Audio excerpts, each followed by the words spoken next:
नमस्कार दोस्तों, नॉलेज मंडली में आप सभी का स्वागत है। आपकी तैयारी को आगे बढ़ाते हुए आज हम करेंगे MCQ on CCS, CCA, disciplinary and conduct rules. These questions are very much important for the post of principal, vice principal in EMRS NCT conducted by UPSC, KVS, NVS and other examinations. तो देखते हैं सबसे पहला question 221। Whether the inquiring authority can, based on the reasons recorded, refuse requisition of a document by the government servant if in its opinion they are not relevant to the case। क्या जांच अधिकारी दर्ज किए गए कारणों के आधार पर सरकारी कर्मचारी द्वारा दस्तावेज की मांग को अस्वीकार कर सकता है यदि उसकी राय में वे मामले के लिए प्रासंगिक नहीं है। अगर मामले के लिए प्रासंगिक नहीं है तो जांच अधिकारी है दस्तावेजों को अस्वीकार कर सकता है। देख लेते हैं option A no, B yes, C irrespective of relevancy the document required by government servant should be requisitioned। D. It is the duty of the inquiry authority to produce the document indented। Correct option is B. Yes। सरकारी कर्मचारी द्वारा दस्तावेज की मांग को अस्वीकार कर सकता है जांच अधिकारी यदि उसकी राय में वे मामले के लिए प्रासंगिक नहीं है। तो सही उत्तर हो जाएगा B. Next question 222. If the document requisitioned by the government servant would go against the public interest or security of the state, can such document be furnished? बहुत इंपॉर्टेंट क्वेश्चन है। यदि सरकारी सेवक द्वारा मांगा गया दस्तावेज राज्य के जनहित या सुरक्षा के खिलाफ जाता है तो क्या ऐसा दस्तावेज प्रस्तुत किया जा सकता है। जनहित या सुरक्षा के खिलाफ होता है तो क्या वो दस्तावेज प्रस्तुत किया जाना चाहिए। ऑप्शन देख लेते हैं। A yes can be furnished, B no can not be furnished, C under no circumstance can it be refurnished, D only part of the document can be furnished. Correct option is B no, can not be furnished. कोई भी परिस्थिति में अगर वो state की security से संबंधित है, जनहित से संबंधित है तो उसको प्रस्तुत नहीं किया जा सकता। सही उत्तर हो जाएगा B. Question number 223। During re examination of witnesses by the presenting officer can he take up any new matter without the leave of inquiring authority. प्रस्तुत अधिकारी द्वारा गवाहों की पुनः परीक्षा के दौरान क्या वह जांच अधिकारी की अनुमति के बिना कोई नया मामला उठा सकता है। Option A yes, B no, C yes with the permission of government servant charge, D yes with the permission of disciplinary authority. Correct option is B no. जांच अधिकारी के बिना कोई नया मामला है वो नहीं उठाया जा सकता। री एग्जामिनेशन के टाइम पर कोई भी नया मामला है नहीं उठाया जा सकता जब तक कि जांच अधिकारी उसकी अनुमति नहीं दे देता। सही उत्तर हो जाएगा बी। Next question 224। How many days can the inquiry be adjourn in the event of production of new evidence और witness not listed before the inquiring authority on behalf of the disciplinary authority. Hindi अर्थ देख लेते हैं। अनुशासनिक प्राधिकारी की ओर से जांच प्राधिकारी द्वारा पहले सूचीबद्ध नहीं किए गए नए साक्ष्य या गवाह पेश किए जाने की स्थिति में जांच कितने दिनों के लिए स्थगित की जा सकती है। Option A 3 clear days exclusive of the day of adjournment and the day to which the inquiry is adjourned, B 5 clear working days, C 3 clear days inclusive of the day of adjournment and the day to which the inquiry is adjourned, D only 3 working days। Correct option is A 3 clear days exclusive of the day of adjournment and the day to which the inquiry is adjourned। मतलब कि अनुशासनिक प्राधिकारी की ओर से जांच प्राधिकारी द्वारा पहले सूचीबद्ध नहीं किए गए नए साक्ष्य या गवाह पेश किए जाने की स्थिति में जांच कितने दिनों के लिए स्थगित की जा सकती है। 3 दिनों तक के लिए स्थगित की जा सकती है। तो सही उत्तर हो जाएगा ए। Question number 225. When can an evidence be permitted to be called oblique recalled during the course of inquiry? जांच के दौरान किसी साक्ष्य को कब बुलाने या वापस लेने की अनुमति दी जा सकती है। Option A when there is an inherent lacuna or defect in the evidence which has been produced originally, B. It cannot be recalled under any circumstances. C. It can be recalled to fill up gap in the evidence. D. It is left to the discretion of the inquiring authority. Correct option is A. When there is an inherent lacuna or defect in the evidence which has been produced originally, मतलब बहुत बड़ी कोई कमी रह गई है, कोई defect रह गया है, तो उसको इसे बुलाने के लिए अनुमति दी जा सकती है जांच अधिकारी के द्वारा। सही उत्तर हो जाएगा ए। Question number 226. After the case for disciplinary authority is closed, whether the government servant is allowed to state his defense in writing oblique orally. बहुत इंपॉर्टेंट क्वेश्चन आ गया है। अनुशासनिक प्राधिकारी का मामला बंद होने के बाद क्या सरकारी कर्मचारी को लिखित या मौखिक रूप से अपना बचाव व्यक्त करने की अनुमति है? ऑप्शन देख लेते हैं। ए, yes, it should be recorded and a copy may be furnished to presenting officer if any. B. No, it cannot be allowed.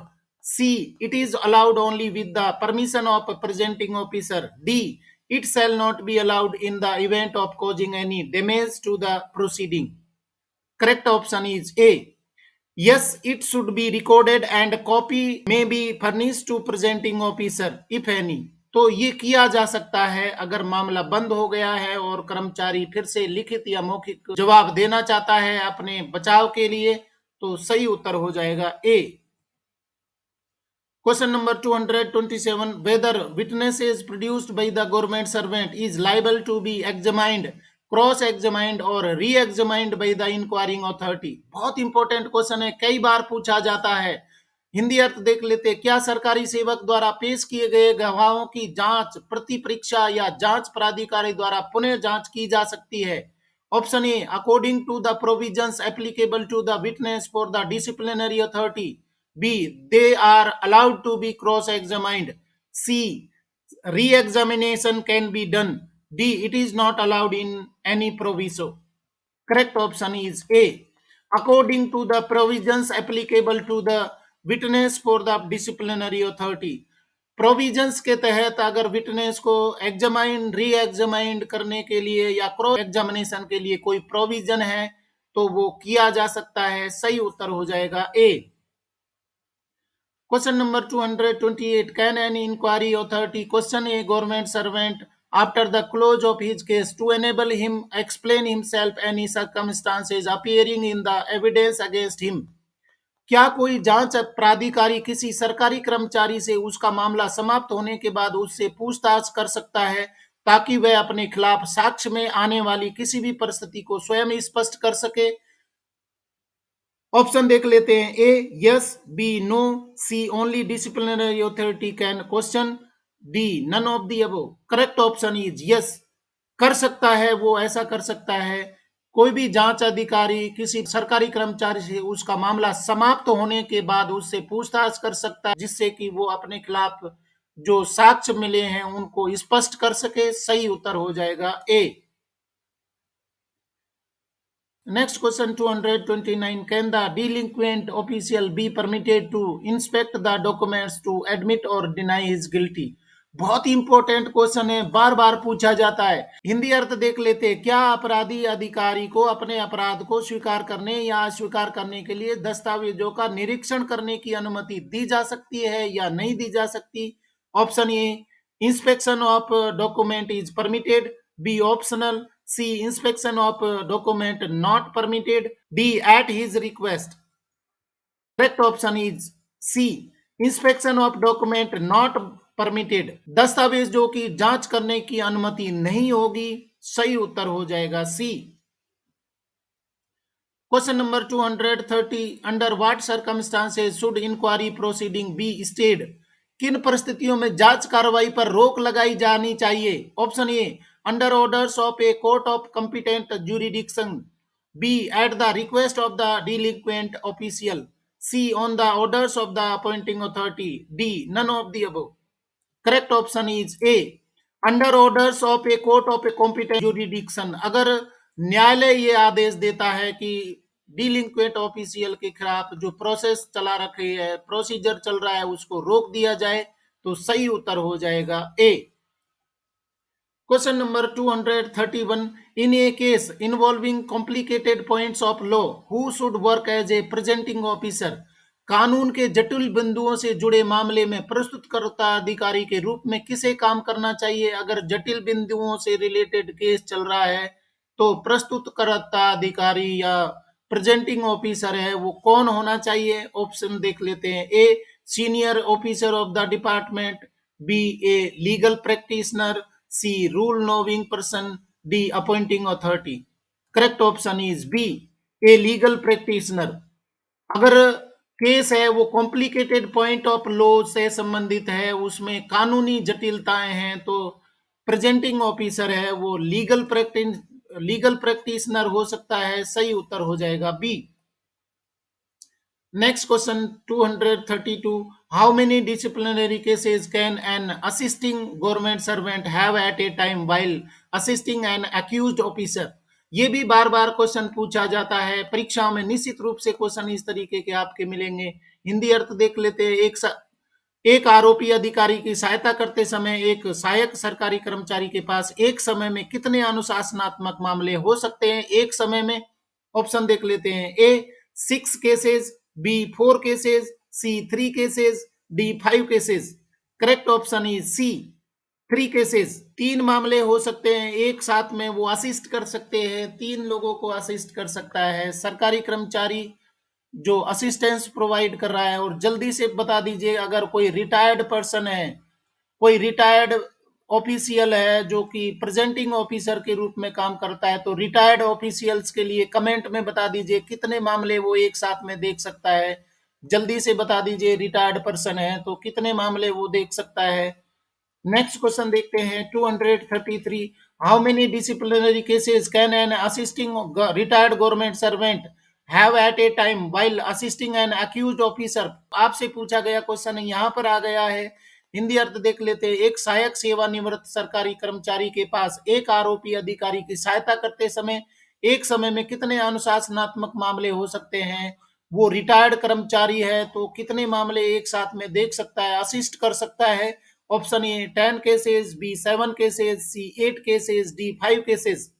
Correct option is D, 5 cases.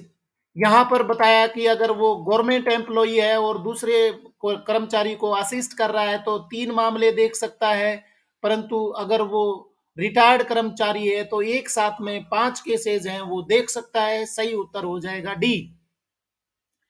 Question number 234. Is prior permission necessary to appoint a government servant as a defense assistant by an accused official?